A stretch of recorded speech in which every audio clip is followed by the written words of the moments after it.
ಮಿತ್ರರೇ ನಮಸ್ಕಾರ.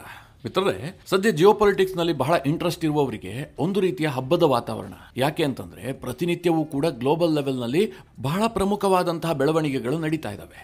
ಬಹಳ ಪ್ರಮುಖವಾದಂತಹ ಬೆಳವಣಿಗೆಗಳು ಅಂತಂದ್ರೆ ಒಂದು ಅಮೆರಿಕ ಮತ್ತು ಭಾರತದ ವಿಷಯ ಚರ್ಚೆ ಆಗ್ತಾ ಇದೆ, ಇನ್ನೊಂದು ಕಡೆಯಲ್ಲಿ ಚೈನಾ ಮತ್ತು ಭಾರತದ ವಿಚಾರ ಚರ್ಚೆ ಆಗ್ತಾ ಇದೆ.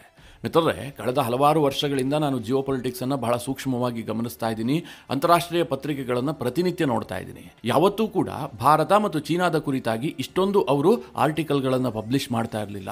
ಭಾರತ ಚೀನಾದ ಕುರಿತಾಗಿ ಇಷ್ಟೊಂದು ಸುದ್ದಿಗಳನ್ನು ಅವರು ಪ್ರಕಟಿಸ್ತಲೇ ಇರಲಿಲ್ಲ. ನಿಮಗೆಲ್ಲ ಗೊತ್ತಿರಬಹುದು, ಗಲ್ವಾನ್ ಘರ್ಷಣೆ ಆಯ್ತಲ್ಲ, ಆ ಸಂದರ್ಭದಲ್ಲಿ ಭಾರತ ಮತ್ತು ಚೀನಾದ ನಡುವೆ ಇನ್ನೇನು ಯುದ್ಧ ಆಗ್ಬಿಡ್ತು ಅನ್ನುವಂಥ ಸನ್ನಿವೇಶ ಇತ್ತು. ಆಗ್ಲೂ ಸಹ ವೆಸ್ಟರ್ನ್ ಪತ್ರಿಕೆಗಳು ಭಾರತ ಚೀನಾದ ಕುರಿತಾಗಿ ಅಷ್ಟೊಂದು ಆಸಕ್ತಿಯನ್ನು ವಹಿಸಿ ಆರ್ಟಿಕಲ್ಗಳನ್ನು ಪಬ್ಲಿಷ್ ಮಾಡ್ತಾ ಇರಲಿಲ್ಲ. ಯಾಕೆ ಕೇಳಿದ್ರೆ ಆ ಇಶ್ಯೂ ಕೇವಲ ಭಾರತ ಮತ್ತು ಚೀನಾಗೆ ಮಾತ್ರ ಸಂಬಂಧಪಟ್ಟಿದ್ದಾಗಿತ್ತು. ಆದರೆ ಈಗ ಭಾರತ ಚೀನಾ ಹತ್ತಿರ ಆಗ್ತಾ ಇದ್ದಾವಲ್ಲ, ಇದು ವೆಸ್ಟರ್ನ್ ಹಿತಾಸಕ್ತಿಗೆ ವಿರುದ್ಧವಾಗಿದೆ. ಹೀಗಾಗಿ ತಾಮುಂದು ನಾಮುಂದು ಅಂತ ಹೇಳಿ ಎಲ್ಲಾ ವೆಸ್ಟರ್ನ್ ಪತ್ರಿಕೆಗಳಲ್ಲೂ ಕೂಡ ಭಾರತದ ಸುದ್ದಿಗಳು ರಾರಾಜಿಸ್ತಾ ಇದ್ದಾವೆ. ಮಿತ್ರರೇ, ಈ ಪೀಠಿಕೆ ಹಾಕೋದಕ್ಕೊಂದು ಕಾರಣ ಇದೆ. ಈಗಲೂ ಸಹ ಅಮೆರಿಕದ ಪ್ರಖ್ಯಾತ ಪತ್ರಿಕೆಯಾದಂತಹ ಬ್ಲೂಮ್ಬರ್ಗ್ ಒಂದು ಆರ್ಟಿಕಲ್ ಅನ್ನು ಪಬ್ಲಿಷ್ ಮಾಡಿದೆ. ಅದರಲ್ಲಿ ಏನು ಹೇಳಲಾಗಿದೆ ಅಂತಂದ್ರೆ, ಕ್ಸಿ ಜಿನ್ಪಿಂಗ್ ಭಾರತಕ್ಕೊಂದು ಸೀಕ್ರೆಟ್ ಲೆಟರ್ ಅನ್ನು ಬರೆದಿದ್ರು. ಆ ಲೆಟರ್ ಹೇಗಿತ್ತು ಅಂತಂದ್ರೆ, ಚೈನಾಗೆ ಒಂದು ಅನಿವಾರ್ಯ ಪರಿಸ್ಥಿತಿ ಉಂಟಾಗಿ ಅವರು ಭಾರತದೊಂದಿಗೆ ಸ್ನೇಹ ಹಸ್ತವನ್ನು ಚಾಚಿದ್ರು. ಆರಂಭದಲ್ಲಿ ಪ್ರಧಾನಿ ನರೇಂದ್ರ ಮೋದಿ ಅವರು ಅದಕ್ಕೆ ಸೊಪ್ಪು ಹಾಕಿರಲಿಲ್ಲ. ಅನಂತರದಲ್ಲಿ ಭಾರತಕ್ಕೂ ಅನಿವಾರ್ಯತೆ ಸೃಷ್ಟಿಯಾದಂತಹ ಸಂದರ್ಭದಲ್ಲಿ ಭಾರತ ಅದರ ಬಗ್ಗೆ ಇಂಟ್ರೆಸ್ಟ್ ಅನ್ನು ತೋರಿಸ್ತು. ಹೀಗೆ ಕ್ಸಿ ಭಾರತಕ್ಕೆ ಬರೆದಂತಹ ಒಂದು ಲೆಟರ್ ಬಗ್ಗೆ ಬಹಳ ಸವಿಸ್ತಾರವಾದಂತಹ ಒಂದು ಆರ್ಟಿಕಲ್ ಅನ್ನು ಪಬ್ಲಿಷ್ ಮಾಡಲಾಗಿದೆ. ಅದರಲ್ಲಿ ಬಹಳ ಇಂಟ್ರೆಸ್ಟಿಂಗ್ ಅಂಶಗಳು ಕೂಡ ಇದಾವೆ. ಈ ವಿಡಿಯೋದಲ್ಲಿ ನಿಮಗೆ ಅದರ ಬಗ್ಗೆ ತಿಳಿಸ್ಕೊಡ್ತೀನಿ. ಎರಡನೇದಾಗಿ ಮಿತ್ರರೇ, ಚೀನಾದ ಪತ್ರಿಕೆ ಗ್ಲೋಬಲ್ ಟೈಮ್ಸ್ ಇದೆಯಲ್ಲ, ಇದು ಭಾರತದ ಬಗ್ಗೆ ಬಹಳ ಇಂಟ್ರೆಸ್ಟಿಂಗ್ ಅಂಶಗಳನ್ನು ಹೇಳ್ತಾ ಇದೆ. ಪ್ರಧಾನಿ ನರೇಂದ್ರ ಮೋದಿ ಚೀನಾ ಪ್ರವಾಸ ಕೈಗೊಳ್ಳೋದಕ್ಕೂ ಮುಂಚೆ ಬಹಳ ಅದ್ಭುತವಾದಂತಹ ಒಂದು ಎಡಿಟೋರಿಯಲ್ ಅನ್ನು ಅದು ಪಬ್ಲಿಷ್ ಮಾಡಿದೆ. ಇದು ಕೂಡ ಇನ್ನೊಂದು ಇಂಟ್ರೆಸ್ಟಿಂಗ್ ವಿಚಾರ. ಚೀನಾದ ಸರ್ಕಾರದ ಮುಖವಾಣಿಯಾಗಿರುವಂತಹ ಗ್ಲೋಬಲ್ ಟೈಮ್ಸ್ ನಲ್ಲಿ ಇಂತಹ ಆರ್ಟಿಕಲ್ ಅನ್ನು ನಾನು ಇತ್ತೀಚಿನ ವರ್ಷಗಳಲ್ಲಿ ನೋಡೇ ಇರಲಿಲ್ಲ. ಪ್ರಧಾನಿ ನರೇಂದ್ರ ಮೋದಿ ಅವರ ಟ್ವಿನ್ ಇಂಜಿನ್ ಸರ್ಕಾರದ ಘೋಷಣೆ ಇದೆಯಲ್ಲ ಭಾರತದಲ್ಲಿ, ಇದನ್ನ ಚೈನಾ ಮತ್ತು ಭಾರತಕ್ಕೆ ಹೋಲಿಕೆ ಮಾಡಿ ಅವರು ಎಡಿಟೋರಿಯಲ್ ಅನ್ನು ಪಬ್ಲಿಷ್ ಮಾಡಿದ್ದಾರೆ. ಮಿತ್ರರೇ, ಈ ಬಗ್ಗೆ ನಿಮಗೆ ಡೀಟೇಲ್ ಆಗಿ ತಿಳಿಸ್ಕೊಡ್ತೀನಿ. ನೀವು ಈ ವಿಡಿಯೋನ ಕೊನೆವರೆಗೂ ಮಿಸ್ ಮಾಡದೆ ನೋಡಿ.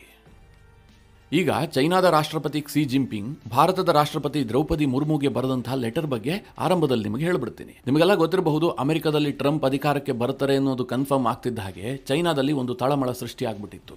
ನೀವು ಜಿಯೋ ಪೊಲಿಟಿಕ್ಸ್ ನಲ್ಲಿ ಈ ಡಾಟ್ ಗಳನ್ನ ಕನೆಕ್ಟ್ ಮಾಡ್ತಾ ಹೋದ್ರೆ ಪ್ರತಿಯೊಂದು ವಿಚಾರವೂ ಕೂಡ ನಿಮಗೆ ತೀರಾ ಸಿಂಪಲ್ ಆಗಿ ಅರ್ಥ ಆಗ್ಬಿಡುತ್ತೆ. ನೀವೇ ಯೋಚನೆ ಮಾಡಿ, ಕಳೆದ ವರ್ಷ ಬ್ರಿಕ್ಸ್ ವರೆಗೂ ಕೂಡ ಭಾರತ ಮತ್ತು ಚೀನಾದ ಸಂಬಂಧ ಸರಿ ಇರಲಿಲ್ಲ. ರಷ್ಯಾದಲ್ಲಿ ನಡೆದಂತಹ ಬ್ರಿಕ್ಸ್ ಸಮಾವೇಶದಲ್ಲಿ ಭಾರತದ ಪ್ರಧಾನಿ ನರೇಂದ್ರ ಮೋದಿ ಮತ್ತು ಚೀನಾದ ಅಧ್ಯಕ್ಷ ಕ್ಸಿ ಜಿನ್ಪಿಂಗ್ ಮುಖಾಮುಖಿ ಆಗ್ತಾರೆ. ದ್ವಿಪಕ್ಷೀಯ ಮಾತುಕತೆ ಆಗುತ್ತೆ. ಅದು ಸಹ 5 ವರ್ಷದ ಬಳಿಕ ಆದಂತಹ ಮುಖಾಮುಖಿ ಭೇಟಿಯಾಗಿತ್ತು. ಯಾಕಾಯ್ತು? ರಷ್ಯಾದಲ್ಲಿ ನಡೆದಂತಹ ಬ್ರಿಕ್ಸ್ ಶೃಂಗಸಭೆಯಲ್ಲಿ ಇಬ್ಬರು ನಾಯಕರು ಭೇಟಿಯಾಗೋದಕ್ಕೆ ಏನ್ ಕಾರಣ? ಚೈನಾ ಭಾರತದೊಂದಿಗೆ ಎಲ್ಲ ಸಂಬಂಧ ಸುಧಾರಣೆ ಮಾಡಿಕೊಳ್ಳೋದಕ್ಕೆ ಆಗಿನಿಂದಲೇ ಯತ್ನವನ್ನ ಯಾಕೆ ಆರಂಭ ಮಾಡ್ತು ಕೇಳಿದ್ರೆ, ಟ್ರಂಪ್ ಅಮೆರಿಕದಲ್ಲಿ ಅಧ್ಯಕ್ಷರಾಗೋದು ಕನ್ಫರ್ಮ್ ಆಗಿತ್ತು. ಅಮೆರಿಕದಲ್ಲಿ ಡೆಮಾಕ್ರೆಟಿಕ್ಗಳು ಸೋತು ರಿಪಬ್ಲಿಕನ್ಸ್ ಅಧಿಕಾರಕ್ಕೆ ಬರ್ತಾರೆ ಎನ್ನುವಂತಹದ್ದು ಕನ್ಫರ್ಮ್ ಆಗಿದ್ದ ಕಾರಣದಿಂದಾಗಿಯೇ ಚೈನಾ ಭಾರತದೊಂದಿಗೆ ಹತ್ತಿರ ಆಗುವಂತಹ ಪ್ರಯತ್ನವನ್ನ ಆರಂಭಿಸಿತ್ತು. ಮಿತ್ರರೇ, ಆರಂಭದಲ್ಲಿ ಭಾರತ ಅಷ್ಟಾಗಿ ಇಂಟ್ರೆಸ್ಟ್ ಅನ್ನ ತೋರಿಸಿರ್ಲಿಲ್ಲ. ಈಗೇನ್ ಗೊತ್ತಾಗ್ತಾ ಇದೆ ಅಂತಂದ್ರೆ, ಭಾರತ ಅಷ್ಟಾಗಿ ಇಂಟ್ರೆಸ್ಟ್ ಅನ್ನ ತೋರಿಸದೇ ಇದ್ರೂ ಕೂಡ ಕ್ಸಿ ಜಿನ್ಪಿಂಗ್ ಮಾತ್ರ ಭಾರತದೊಂದಿಗಿನ ಸಂಬಂಧ ಸುಧಾರಣೆಗೆ ಪ್ರಯತ್ನವನ್ನ ನಿಲ್ಲಿಸಿರ್ಲಿಲ್ಲ ಅನ್ನುವಂಥ ಅಂಶ ಈಗ ಬೆಳಕಿಗೆ ಬಂದಿದೆ. ಇದನ್ನ ಭಾರತದ ಯಾವುದೋ ಪತ್ರಿಕೆಗಳು ಹೇಳ್ತಾ ಇಲ್ಲ, ಅಮೆರಿಕದ ಬ್ಲೂಮ್ಬರ್ಗ್ ಹೇಳ್ತಾ ಇದೆ.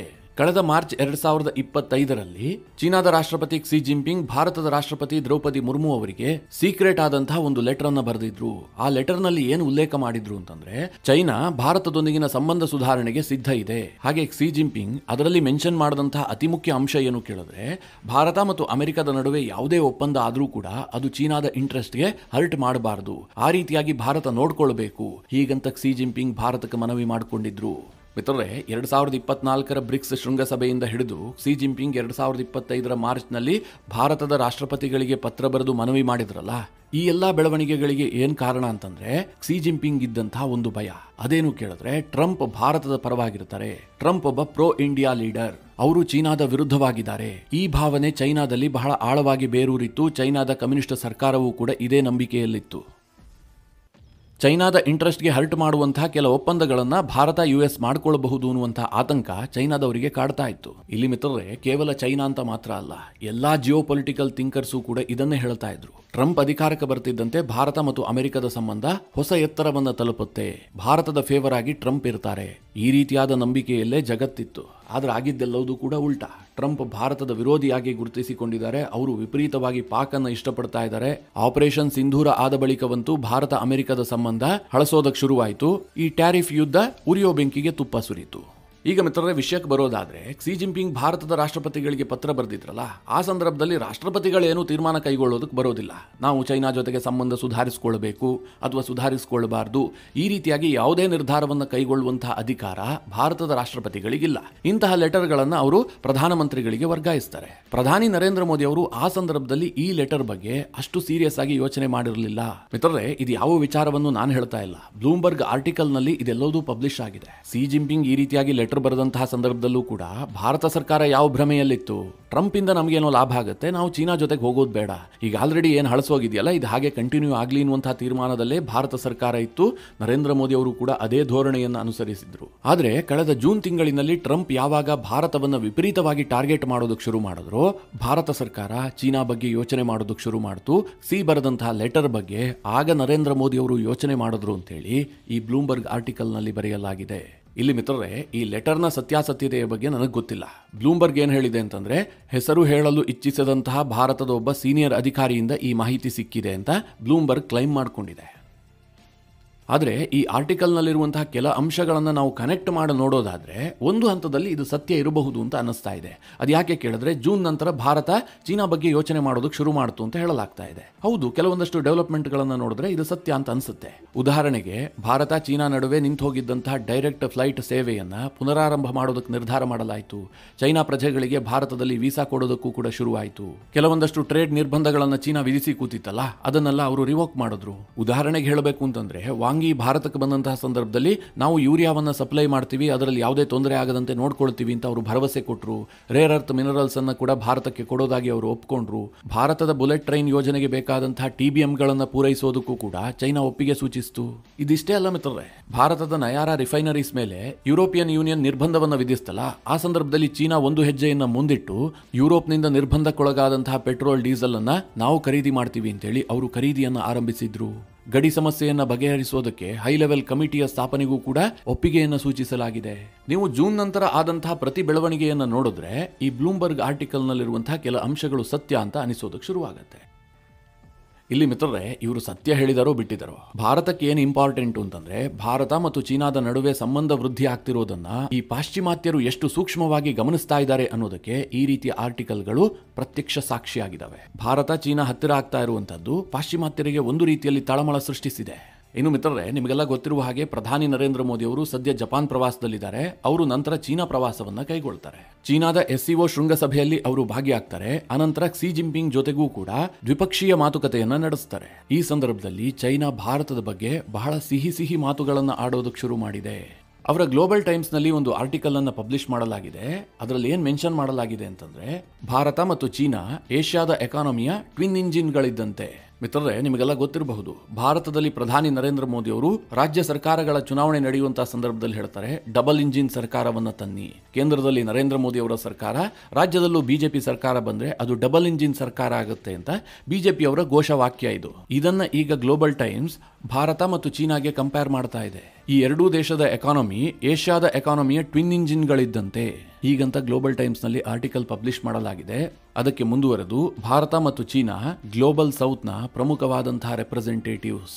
ಈ ಎರಡೂ ದೇಶಗಳು SCO, ಬ್ರಿಕ್ಸ್, G20 ಅಂತಹ ಪ್ರಮುಖ ಗ್ರೂಪ್ಗಳ ಮೆಂಬರ್ ಕಂಟ್ರೀಸ್. ಹೀಗೆ ಈ ಗ್ಲೋಬಲ್ ಟೈಮ್ಸ್ ಆರ್ಟಿಕಲ್ ನಲ್ಲಿ ಭಾರತ ಮತ್ತು ಚೀನಾದ ಪ್ರಾಮುಖ್ಯತೆಯನ್ನು ವಿವರಿಸಲಾಗಿದೆ. ಜೊತೆಗೆ ಇನ್ನೊಂದು ಇಂಪಾರ್ಟೆಂಟ್ ವಿಚಾರವನ್ನ ಕೂಡ ಇಲ್ಲಿ ಮೆನ್ಷನ್ ಮಾಡಲಾಗಿದೆ. ಜೊತೆಗೆ ಇಂಪಾರ್ಟೆಂಟ್ ವಿಚಾರ ಏನು ಕೇಳಿದ್ರೆ, ಈ ಗ್ರೇಟರ್ ಡೆಮೋಕ್ರಸಿಯನ್ನ ಇಡೀ ವಿಶ್ವದಾದ್ಯಂತ ಭಾರತ ಮತ್ತು ಚೀನಾ ಸೇರ್ಕೊಂಡು ಹರಡುತ್ತವೆ ಹೀಗಂತ ಈ ಆರ್ಟಿಕಲ್ ನಲ್ಲಿ ಹೇಳಲಾಗಿದೆ. ಇದನ್ನು ಕೇಳಿದಾಗ ನಿಮಗೆ ಆಶ್ಚರ್ಯ ಆಗಬಹುದು. ಚೈನಾದ ಬಾಯಲ್ಲಿ ಗ್ರೇಟರ್ ಡೆಮಾಕ್ರಸಿ ಎಂಬಂತಹ ಪದ ಬರ್ತಿದ್ದ ಹಾಗೆ ಕಿಲೋಮೀಟರ್ ದೂರದಲ್ಲಿ ನಿಲ್ಲುವಂತಹ ಚೈನಾದ ಕಮ್ಯುನಿಸ್ಟ್ ಸರ್ಕಾರ ಈಗ ಡೆಮೋಕ್ರಸಿಯ ಬಗ್ಗೆ ಮಾತನಾಡ್ತಾ ಇದೆಯಲ್ಲ, ಏನಿದು ವಿಚಾರ ಅಂತ ಕೆಲವರಿಗೆ ಪ್ರಶ್ನೆ ಬರ್ತಾ ಇರಬಹುದು. ಮಿತ್ರರೇ, ಚೈನಾ ತನ್ನನ್ನು ತಾನು ಡೆಮೋಕ್ರೆಟಿಕ್ ದೇಶ ಅಂತಲೇ ಹೇಳ್ಕೊಳ್ಳುತ್ತೆ. ಅವರ ದೃಷ್ಟಿಯಲ್ಲಿ ಅವರದ್ದು ಡೆಮೋಕ್ರಸಿಯೇ. ನೇರವಾಗಿ ಜನರಿಂದ ಚುನಾವಣೆ ಆಗದೇ ಇದ್ರೂ ಕೂಡ ಅಲ್ಲಿನ ಸರ್ಕಾರ ಜನರ ರೆಪ್ರೆಸೆಂಟೇಟಿವ್ ಸರ್ಕಾರವೇ ಆಗಿರುತ್ತೆ. ಅದಕ್ಕೆ ಅವ್ರು ಹೇಳಿದ್ದು ಗ್ರೇಟರ್ ಡೆಮೋಕ್ರಸಿ ಅಂತ. ಚೈನಾ ಯಾಕೆ ಈ ಡೆಮೋಕ್ರಸಿ ಅನ್ನುವಂತಹ ಪದವನ್ನು ಈಗ ಉಪಯೋಗಿಸ್ತಾ ಇದೆ ಅಂತಂದ್ರೆ, ನಿಮಗೆ ನೆನಪಿರಬಹುದು, ಅಮೆರಿಕದಲ್ಲಿ ಟ್ರಂಪ್ ಸರ್ಕಾರದ ಅಡ್ವೈಸರ್ ಭಾರತಕ್ಕೆ ತಿವಿದಿದ್ದ. ಭಾರತ ವಿಶ್ವದ ಅತಿದೊಡ್ಡ ಪ್ರಜಾಪ್ರಭುತ್ವ ದೇಶ. ಇಂತಹ ದೇಶ ಅಥಾರಿಟೇರಿಯನ್ ದೇಶದ ಜೊತೆಗೆ ಕೈ ಜೋಡಿಸಬಾರದು, ಅಂದ್ರೆ ಸರ್ವಾಧಿಕಾರಿಗಳ ಜೊತೆಗೆ ಕೈ ಜೋಡಿಸಬಾರದು. ಅವರೇನೇ ಇದ್ರೂ ಕೂಡ ಪ್ರಜಾಪ್ರಭುತ್ವ ದೇಶದ ಜೊತೆಗೆ ಕೈ ಜೋಡಿಸಬೇಕು ಅಂತ ಆತ ಭಾರತಕ್ಕೆ ಸಲಹೆ ರೂಪದಲ್ಲಿ ತಿವಿದಿದ್ದ. ಇದಕ್ಕೆ ಈಗ ಚೈನಾದ ಗ್ಲೋಬಲ್ ಟೈಮ್ಸ್ ನಲ್ಲಿ ಉತ್ತರ ಕೊಡಲಾಗಿದೆ. ನಮ್ಮದು ಕೂಡ ಪ್ರಜಾಪ್ರಭುತ್ವ ದೇಶ, ಭಾರತವು ಪ್ರಜಾಪ್ರಭುತ್ವ ದೇಶ, ನಾವು ಪ್ರಜಾಪ್ರಭುತ್ವವನ್ನು ಇನ್ನಷ್ಟು ವಿಸ್ತಾರ ಮಾಡ್ತೀವಿ ಅಂತ. ಮಿತ್ರರೇ, ಈ ಎಲ್ಲ ವಿಚಾರಗಳು ಕೂಡ ಬಹಳ ಇಂಟ್ರೆಸ್ಟಿಂಗ್ ಆಗಿದ್ದಾವೆ. ಅಮೆರಿಕ ನಿರೀಕ್ಷೆಯನ್ನೇ ಮಾಡಿರಲಿಲ್ಲ. ಅವರು ಒಳಗೊಳಗೆ ಕೈ ಹಿಸುಕಿಕೊಳ್ತಾ ಇದ್ದಾರೆ. ಈ ರೀತಿಯಾಗಿ ಆಗುತ್ತೆ ಅಂತ ನಾವು ಭಾವಿಸಿರಲಿಲ್ವಲ್ಲ.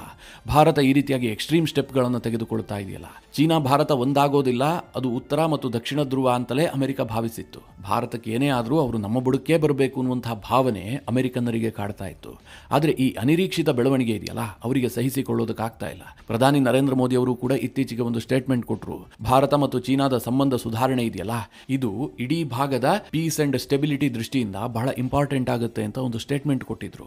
ಮಿತ್ರರೇ, ಪ್ರಧಾನಿ ನರೇಂದ್ರ ಮೋದಿ ಅವರು ಚೈನಾ ಪ್ರವಾಸ ಕೈಗೊಳ್ಳುತ್ತಿದ್ದಂತೆ ಬಹಳ ಮೇಜರ್ ಆದಂತಹ ಡೆವಲಪ್ಮೆಂಟ್ಗಳಾಗ್ತವೆ. ಆ ಸಂದರ್ಭದಲ್ಲಿ ನಿಮಗೆ ಡೀಟೇಲ್ ಆದಂತಹ ವಿಡಿಯೋ ಮಾಡಿ ತಿಳಿಸ್ಕೊಡುವಂತಹ ಪ್ರಯತ್ನ ಮಾಡ್ತೀನಿ.